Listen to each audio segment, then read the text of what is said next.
बागली तहसील क्षेत्र से इंदौर बुधनी नवीन railway line एवं हाईवे मार्ग निर्माण कार्य किया जा रहा है, जिसके दौरान किसानों की भूमि अधिग्रहण की गई है, लेकिन शासन प्रशासन की अनियमितताओं के कारण किसानों को सही मुआवजा राशि नहीं दी जा रही है, जिसको लेकर किसान अपने हक की लड़ाई विगत 4 माह से लड़ रहे हैं, लेकिन उनकी कोई सुनने वाला नहीं है। मजबूर होकर अपने हक के लिए 14 मार्च से बागली के चापड़ा में इंदौर रोड पर साईं मंदिर के सामने अनिश्चितकालीन धरना प्रदर्शन एवं क्रमिक भूख हड़ताल पर बैठना पड़ा है, जिसमें प्रतिदिन क्रमिक भूख हड़ताल किसानों द्वारा की जा रही है।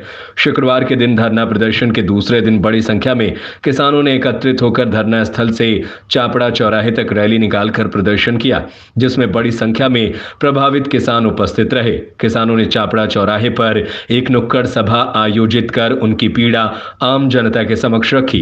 किसानों ने कहा कि किसान हितैषी सरकार में किसानों के साथ अन्याय हो रहा है। इस दौरान एक विधवा महिला को भी अपनी पीड़ा सुनाते हुए उसकी आंखों में आंसू आ गए।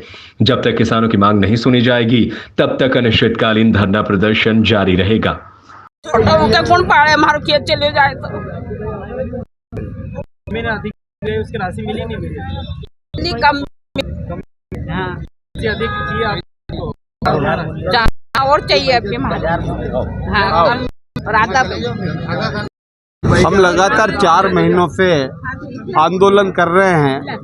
पक्षी और विपक्ष के सभी नेताओं के पास में हम गए हैं, परंतु शायद अन्नदाताओं से उनको मतलब नहीं है।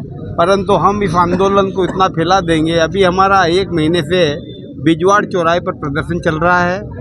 अब हमने कल से यहाँ पर चापड़ा पर चालू किया है।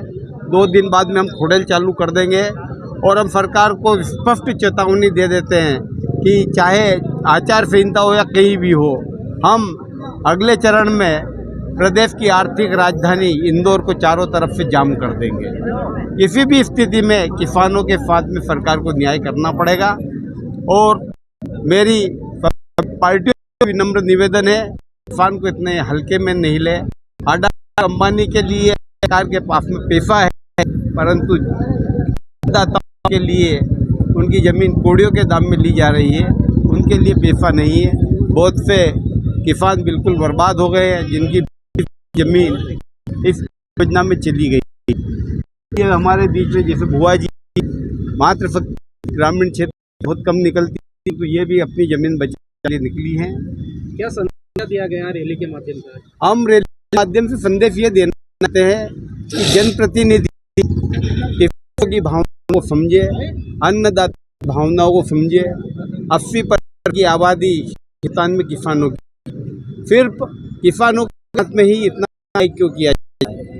उद्योगपतियों और व्यापारियों का करोड़ों अरबों रुपये का कर्ज माफ जा रहा है और ये घरानों के कर्ज लेने के बाद के यहाँ वसूली की जाती, परंतु किसान जमीन जो 2-2 करोड़ रुपए की हैं, मात्र 10 से 20 रुपये बीघे में कार ले रही है। यह कहाँ का न्याय है?